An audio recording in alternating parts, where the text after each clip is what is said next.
jums šodien pastāstīšu par savu ēdienu. Es ēnoju certificētu diabēta aprūpes māsiņu Bērnu Kliniskajā universitātes slimnīcā Ilzi Vēlandi, kurai pašai pirmā tipa diabēts ir jau ap 40 gadiem. Un izglītība viņai bija tāda, ka pēc 8. klases viņa gāja mācīties uz medicīnas skolu, jo te bija PSRS laiki. Un pēc tam 4 gadus medicīnas akadēmijā. Bet mūsdienās būtu jāpabeidz vidusskola un pēc tam jāiet uz medicīnas akadēmiju, augstskolu. Vēl bišķiņ par viņu. Viņai ir 3 bērni. Viņa vienmēr ir pozitīva, optimistiska un tā tālāk. Kas bija pārsteidzoši, viņa arī iet baznīcas korī. Un tic, ka pasaule kļūtu labāka, ja cilvēki sāktu katrs ar sevi. Tikai mainoties katram pašam, var panākt lielas izmaiņas daudzās jomās, gan attiecībās, ģimenē un sabiedrībā. Kāpēc es ēnoju tieši šo profesiju un kā notika tā meklēšana? Šo profesiju es ēnoju, jo es vienmēr esmu gribējusi zināt, kā ir strādāt slimnīcā, palīdzēt bērniem, un kad viņus izraksta no nodaļas, man patīk, kad viņi ir ļoti priecīgi un var iet mājās veseli. Un ēnojuma meklēšana notika patiešām nejauši. Mēs ar Ilzi satikāmies diabēta piketā pie Saeimas, kas notika 19. martā.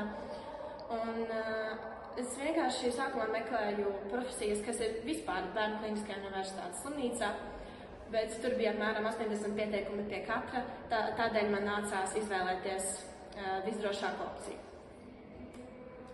Tātad pienākumi ir diskusijas ar pacientiem, apmācības, insulīnu devu regulēšanas, izskaidrot, kā rīkoties ārkārtas situācijās un jauno tehnoloģiju izskaidrošana. Šeit ir redzams par maizes vienībām, kur vienā maizes vienībā ir 12 ogļhidrāti, un tas ir ļoti svarīgi, lai reiķinātu insulīnu devas katram ēdienam. Kā redzams, šeit frīkartupeļos ir 3 maizes vienības, bet šādā būciņā ir 4 maizes vienības, kas kopā sanāk 48 ogļhidrāti būciņai. Šeit ir tāda lēlīte, uz kuras pacienti var trenēties injicēt insulīnu. Šeit arī redzams gan garās darbības insulīns, gan īsās. Un arī blakus ir tādas maziņas adatiņas, ar kurām to injicē. Kā arī šādi izskatās viņas darba galds. Ir ļoti daudz šādas maizes vienību aprēķināšanas ēdieni, ļoti daudz šķīvi tādi. Un kā arī šeit mums bija atnākusi viena ģimene, kurai viena meitene ir 12 gadi, un viņa bija nonākusi ļoti smagā diabēta ketoacidozē, un viņiem bija apmācība par to, kā vispār sadzīvot ar šādu lietu. Un, šeit ir arī tās jaunās ierīces, ar kurām mēra gan cukura līmeni, gan arī dod insulīnu cauri pumpīti. Šeit, piemēram, ir pumpīts, kāds man ir, Medtronic. Un kā arī šeit ir visjaunākā tehnoloģija, kur ir metrum pumpītis ar metrum sensoru sarunājas, un tad nav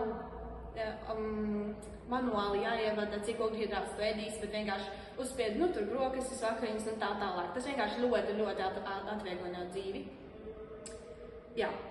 Un arī šeit ir redzams Dexcoms, kas arī ir cukura monitorēšanas sensors, kuru iedod pēc dažām dienām, kad esi ieradies nodeļā, tev viņu obligāti iedod, lai tu vari redzēt savu cukuru visu laiku. Jā, es vēl nedaudz gribu pastāstīt par šo piketu. Diemžēl pēc 18 gadiem sensors vairs nenodrošina nevienam pirmā tipa diabēta pacientam. Šos pumpīšus nenodrošina pēc 24 gadu vecuma.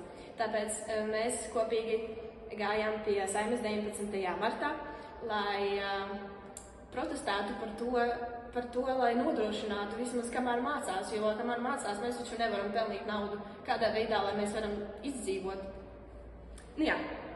Un secinājumi. Šī ēnu diena pie Ilzes man lika pilnībā pārdomāt par savas nākotnes profesiju. Es arī sapratu, cik svarīgi ir ne tikai medicīniskā aprūpe, bet arī emocionālais atbalsts. Es sapratu, ka šāds darbs ir piemērots tiem cilvēkiem, kuri ir ieinteresēti palīdzēt citiem cilvēkiem un spēj strādāt stresa situācijās. Kopumā ēnu diena man palīdzēja labāk izprast medicīnas profesijas ikdienu, lika aizdomāties par iespējām nākotnē saistīt savu karjeru ar šo profesiju. Tomēr šai profesijai alga ir samērā maza, tādēļ, ja es gribu nodrošināt labu dzīves kvalitāti, es droši vien neizvēlēšos šo profesiju, bet tāda ir mana realitāte. Paldies par uzmanību! Jautājumu uzdod Darija Ožime, un mans jautājums ir, kas ir pirmā tipa diabets? Tātad ir vairāki tipi diabetam, gan pirmā tipa, gan otrā, 1,5, 3C, 3 un dažādi. Bet tieši pirmā tipa diabets ir autoimūna saslimšana, kur tavs aizkuņa ķēzars vienkārši vairs neražo insulīnu, un cukura līmeni ir ļoti grūti kontrolēt. Tas jādara pašam manuāli, 24/7, tam nav vispār brīvdienu. Tā, jā. Jautājumu uzdod Elīna Fabrika. Vai bija kādi sarežģīti gadījumi, ko tu redzēji? Es tieši neredzēju tos šādus gadījumus, bet man izstāstīja dažus. Piemēram, tā ģimene, par ko es runāju, atnāca pie mums, un tā meitene 12-gadīgā bija iekļuvusi smagākajā diabētiskā acidozē, un viņa ļoti slikti jutās. Sākumā, parastie simptomi, kādi ir iet uz toaleti, ļoti daudz ēst, dzert, zaudēt svaru, un viņa arī vēma. Un viņa vēma tik daudz, ka viņai vairs nebija ko vēmt, un ārsti arī viņai stāstīja to, ka tas ir tas, un tas nav pirmā tipa diabēts. Ko jūs par to raizējaties vispār, bet, diemžēl, pirmā tipa diabēts tika konstatēts. Jautājumu uzdod Elīze Šabovica, un mans jautājums ir, kā māsiņa pielāgo komunikāciju dažādiem pacientiem, piemēram, jauniešiem vai bērniem, lai viņi tiešām saprastu un ievērotu ārstēšanu. Tad tur ir, piemēram, spēļu ārsts, kurš savu spēlēšanos izstāstā maziem bērniem, piemēram, 7-gadīgiem, 5-gadīgiem un tā tālāk, kas tas vispār ir un kā tas notiek, kā jādod insulīns un tā tālāk.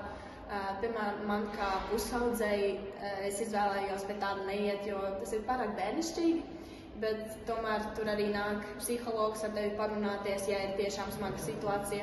Kā arī slimnīcā ir sunīši 2, kuri nav vienmēr nodaļā, viņus ir jāpiesaka, bet, piemēram, cilvēkiem, kuriem ir ļoti smagas situācijas un viņi ar to nevar tikt galā, iekļuvuši pilnīgā depresijā, pie viņiem var sarunāt, kā atnākt.